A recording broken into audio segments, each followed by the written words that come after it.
Seguimos con el estudio del libro de Zacarías. Últimos. Hoy día vamos a terminar con el capítulo 13, capítulo 14. Capítulo 13 tiene 9 versículos. Así que vamos a terminar hoy día con el libro de Zacarías para entrar al libro de Esdras, capítulo 5. Ahí volvemos a Esdras. Acordémonos que estaba Ageo y Zacarías entre medio de Esdras. Bien, vamos a orar al Señor y vamos a empezar con la lectura de estos dos capítulos, capítulos 13 y 14.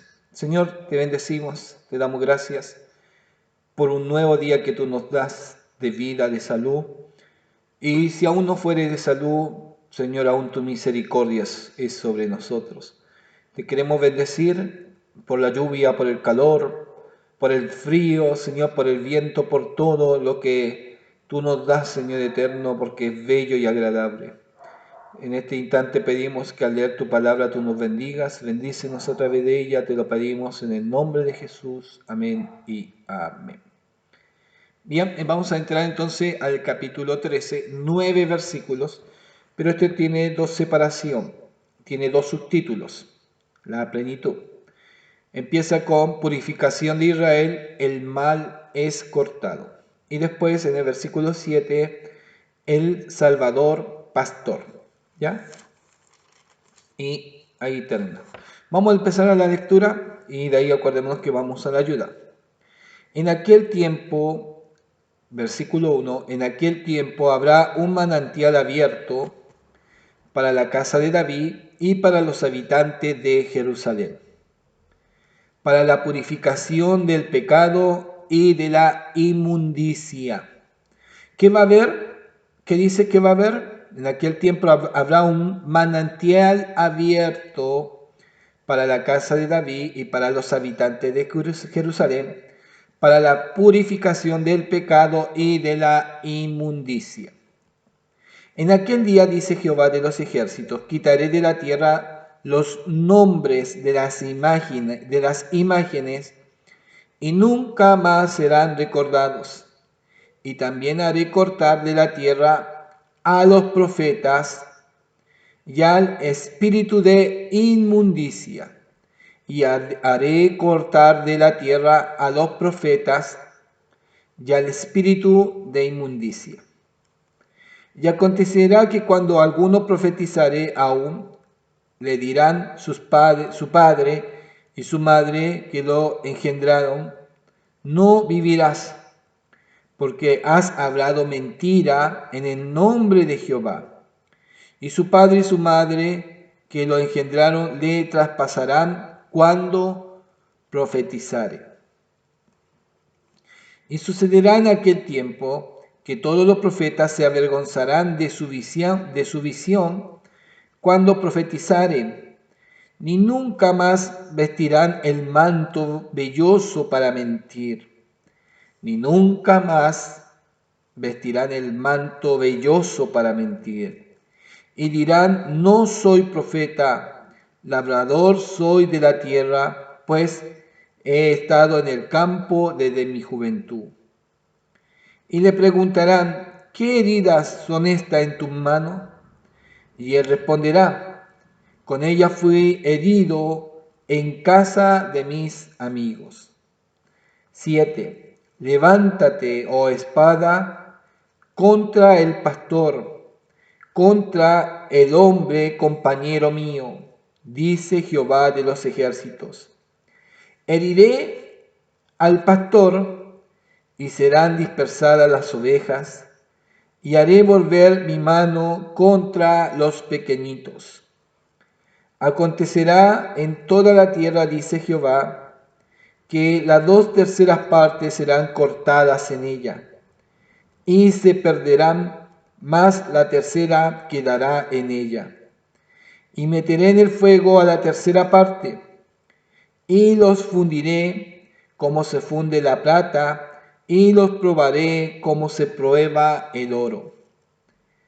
Él invocará mi nombre, y yo le oiré, y diré, pueblo mío, y él dirá, Jehová es mi Dios. Qué fuerte. Este capítulo 13 es muy fuerte, es muy especial. Bien, vamos a empezar a la ayuda. Vamos a ver qué nos cuenta la ayuda aquí. A ver.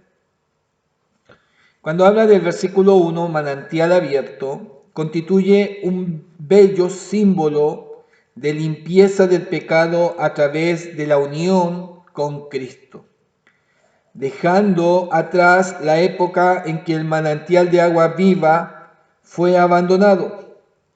Se purifican los recipientes del pecado, la inmundicia del pecado y de la inmundicia.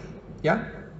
Entonces, manantial es un símbolo de limpieza del pecado. En el versículo 2, la limpieza de Dios durante los años del Mesías sería radical, espíritu de inmundicia. Dará alusión al Antiguo Testamento, al trato dispensado por Dios a los demonios. Espíritu de inmundicia. De esa manera eran tratados entonces a los demonios. ¿Ya? Espíritu de inmundicia. Rara alusión en el Antiguo Testamento al trato dispensado por Dios a los demonios. Los profetas, los falsos profetas que continuarán manifestándose en los días del Mesías. Qué curioso.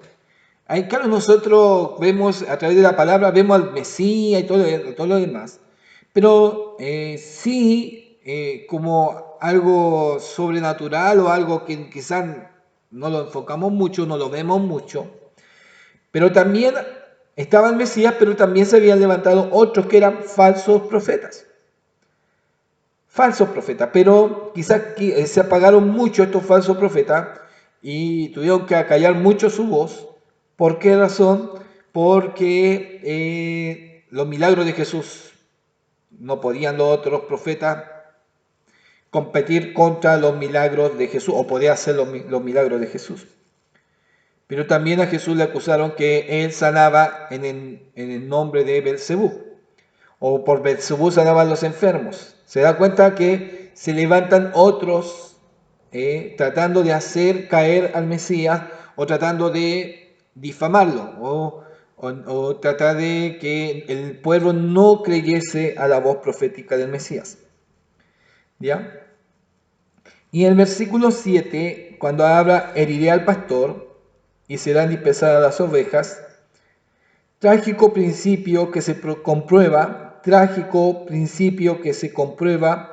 una y otra vez en la historia de la iglesia.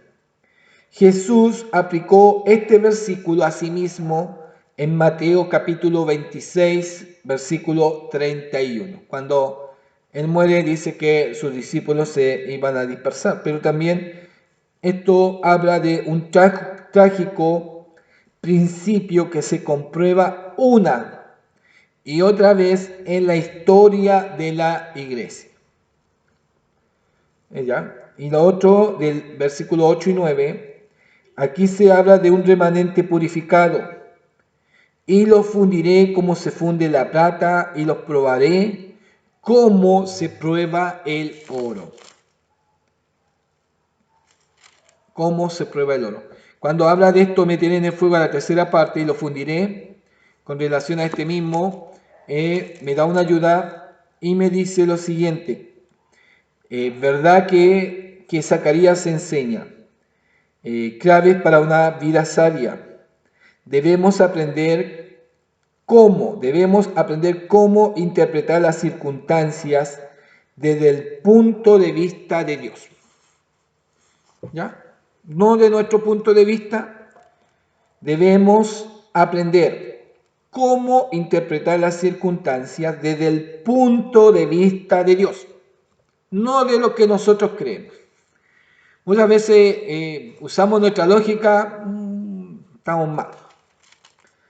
Y es verdad porque nuestra lógica, nosotros miramos de aquí quizás nuestra cuadra, nuestro perímetro, pero Dios mira desde la altura. Es diferente mirar desde arriba de una cumbre, una ciudad, que se ve pero enorme y puedo visualizar mucho más que de lo que yo miro desde aquí.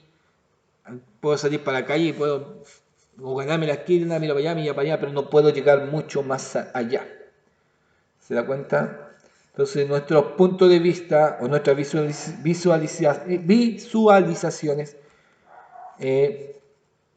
quedan muy cortas. Entonces debemos interpretar las circunstancias que desde el punto de vista de Dios.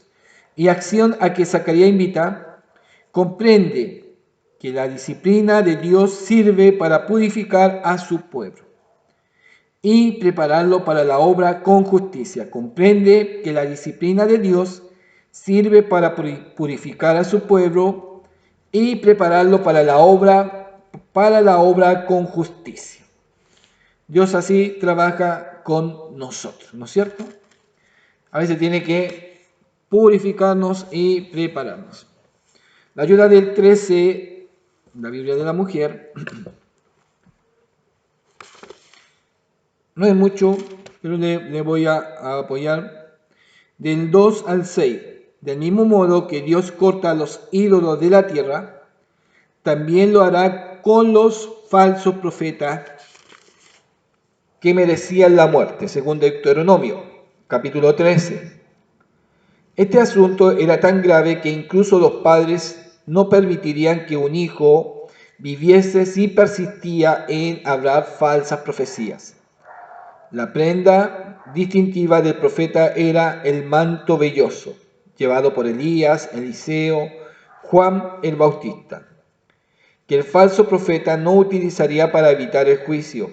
Sin embargo, las heridas infligidas a sí mismo, característica de la adoración idólatra, lo identificarían. En Primera de Reyes, capítulo 18, versículo 28. La ayuda del 7 al 9, el pastor fue afligido y las ovejas dispersadas. El Señor ordenó que su pastor fuese ejecutado. El Señor ordenó que su pastor fuese ejecutado según Isaías capítulo 53, versículo 10. Jesús citó este versículo la noche que fue traicionado y arrestado.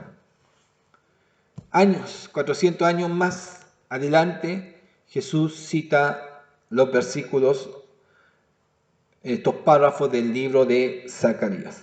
Qué increíble. Entremos al capítulo 14, para no alargarme mucho. Este tiene más versículos y dice así, del 1 al 15 tiene dos diferencias. El día del Señor. Dice, he aquí, voy a apoyarme con esto que a veces leo, usted me ha dado cuenta que estoy leyendo medio saltado. He aquí, el día de Jehová viene, en medio de ti serán repartidos tus despojos, porque yo reuniré a todas las naciones para combatir contra Jerusalén, y la ciudad será tomada y serán saqueadas las casas y violadas las mujeres, y la mitad de la ciudad irá en cautiverio, mas el resto del pueblo no será cortado de la ciudad. Después saldrá Jehová y peleará con aquellas naciones como peleó en el día de la batalla. Es decir, va a haber una invasión, pero de ahí viene Dios a pelear contra los enemigos de Jerusalén. Y se afirmarán sus pies. Aquí está hablando más bien como la batalla del Armagedón. Mire. Y se afirmarán sus pies en aquel día sobre el monte de los olivos, que está enfrente de Jerusalén, al oriente, y el monte de los olivos se partirá por el medio hacia el oriente y hacia el occidente, haciendo un valle muy grande, y la mitad del monte se apartará hacia el norte y la otra mitad hacia el sur. Cuando nosotros hablamos de Apocalipsis, Apocalipsis no habla solamente de la iglesia, habla también de la nación de Israel. No podemos pensar que Cristo viene a Chile. No, Él va a descender, y aquí habla muy claramente, cuando Cristo venga, va a descender, va a colocar los pies sobre el monte de los olivos. Ahí va a llegar Jesús. Después de la batalla de Armagedón, Él llega al monte de los olivos. No llega a otra nación más que a Israel. ¿Ya? Y huiréis al valle de los montes, porque el valle de los montes llegará hasta Asal. Huiréis de la manera que huiste por causa del terremoto en los días de Usías, rey de Judá. Y vendrá Jehová mi Dios, y con él todos los santos. Acontecerá que en ese día no habrá luz clara ni oscura. Será un día el cual es conocido de Jehová, que no será ni de día ni de noche, pero sucederá al caer la tarde, habrá luz. Acontecerá también en aquel día que saldrá de Jerusalén aguas vivas, la mitad de ella hacia el mar oriental y la otra mitad hacia el mar occidental, en verano y en invierno. Y Jehová será rey sobre toda la tierra. En aquel día Jehová será uno y uno su nombre. Toda la tierra se volverá como llanura desde Geba hasta Rimón, al sur de Jerusalén, y ésta será enaltecida y habitada en su lugar, desde la puerta de Benjamín hasta el lugar de la puerta primera, hasta la puerta del ángulo, desde la torre de Hananeel hasta los lagares del rey. Y morará en ella, y no habrá nunca más maldición, sino que Jerusalén será habitada confiadamente. Y esta será la plaga con que herirá Jehová ¿a quién? A todos los pueblos que pelearon contra Jerusalén. La carne de ellos se corromperá, estando ellos sobre sus pies, y se consumirá en la cuenca de sus ojos, y la lengua se le deshará de su boca. Acontecerá en aquel día que habrá entre ellos gran pánico enviado por Jehová, y trabará cada uno la mano de su compañero, y levantará su mano contra la mano de su compañero. Judá también peleará en Jerusalén, y serán reunidas las riquezas de todas las naciones de alrededor, oro, plata y ropa de vestir en gran abundancia. Así también será la plaga de los caballos, de los mulos, de los camellos, de los asnos y de toda la bestia que estuvieren en aquellos campamentos. Aquí está hablando el día de Jehová, el gran día del Señor. ¿Ya? Ahora habla del 16, tiene un subtítulo, dice, las naciones adoran al rey. Vamos a leerlas y dice el 16. Todos los que sobrevivieren de las naciones que vinieron contra Jerusalén subirán de año en año para adorar al rey y a Jehová de los ejércitos y a celebrar la fiesta de los tabernáculos. Por eso aquí estamos hablando que muy posiblemente del milenio, ¿ya? Acontecerá que los de la familia de la tierra que no subiesen a Jerusalén para adorar al rey, Jehová de los ejércitos no vendrá sobre ellos lluvia. Aquellos que no vayan a Jerusalén, y está hablando de naciones, de pueblos, Dios no les va a bendecir con lluvias. Y si la familia de Egipto no subiere y no viniere, sobre ellos no habrá lluvia. Vendrá plaga con que Jehová herirá a las naciones que no subieren. Habla de las naciones que no subieren a celebrar la fiesta de los tabernáculos.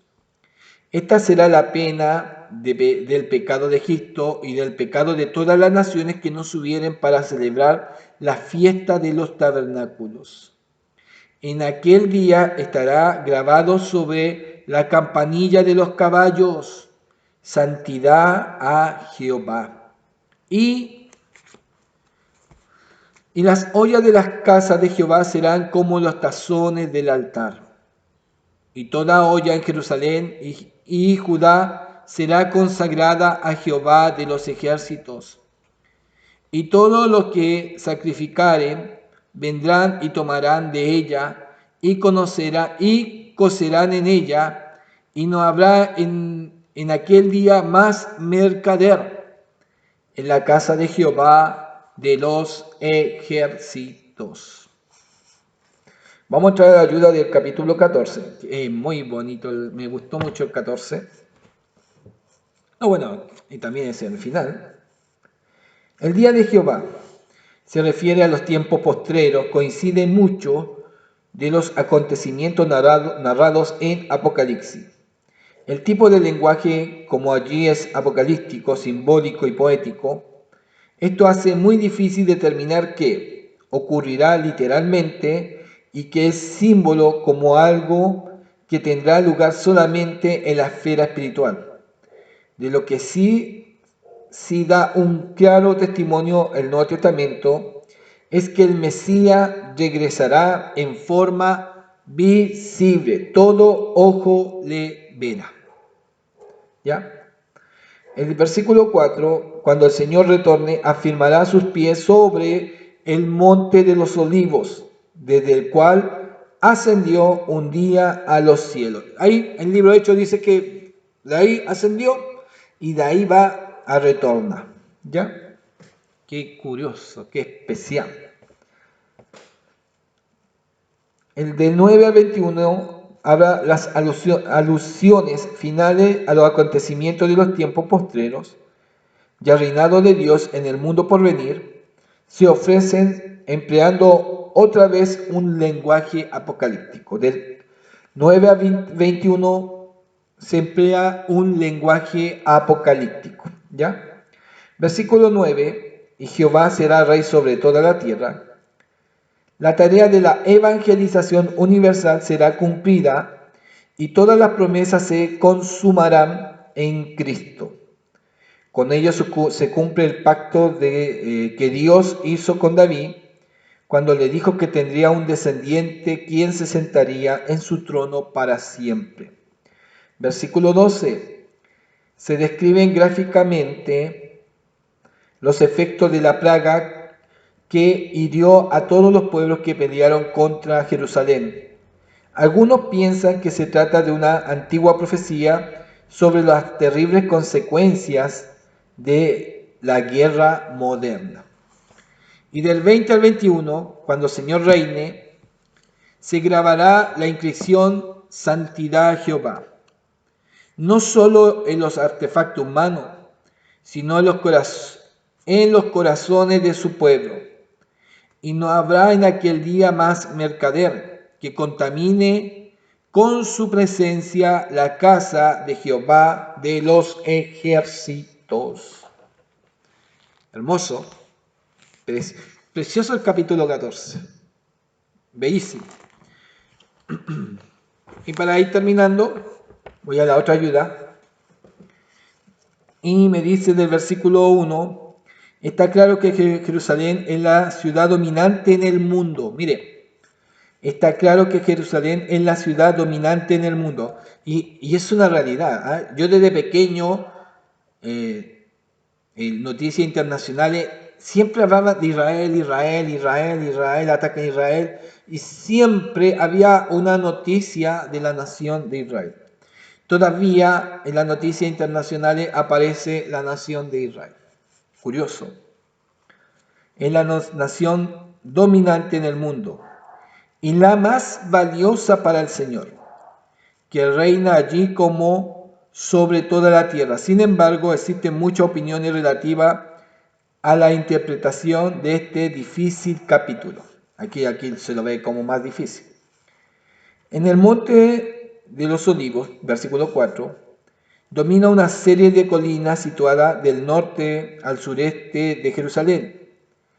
La marcha desde la ciudad hacia el este es por tanto lenta y difícil. Zacarías representó este monte dividido en dos, creando un valle que permitiría un escape rápido de la ciudad.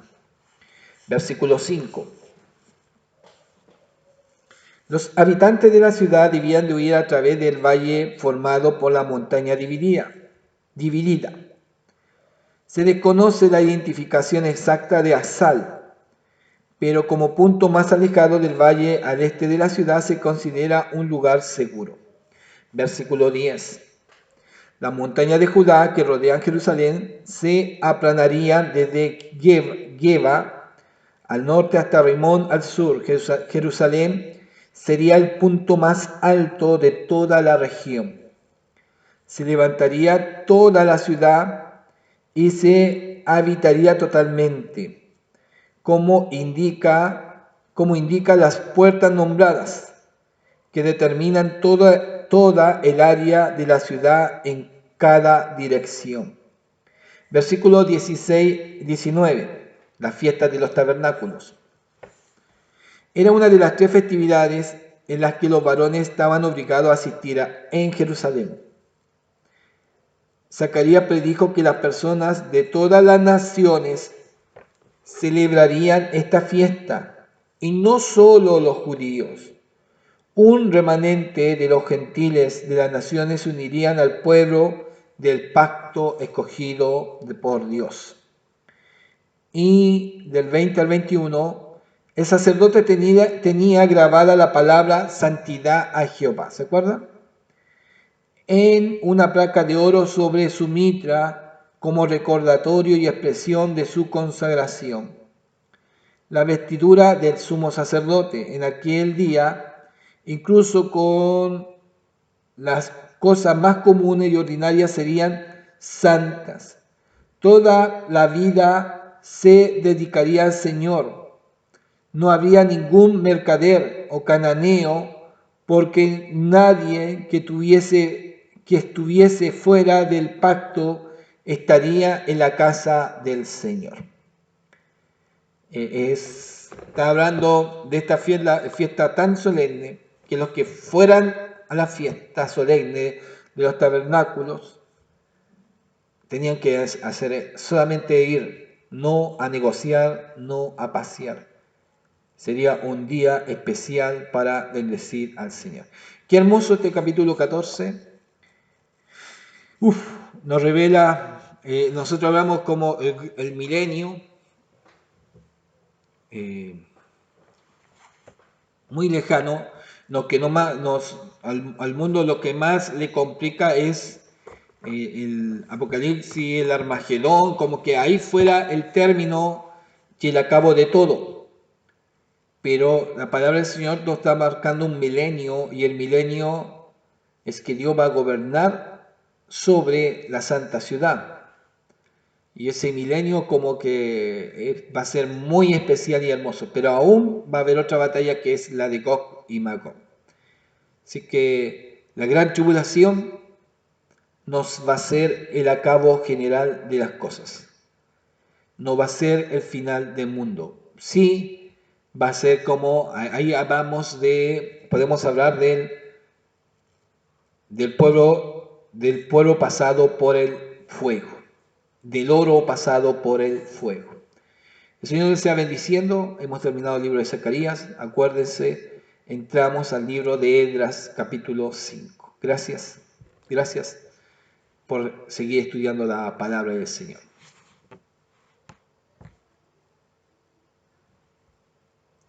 Va, ir al otro lado.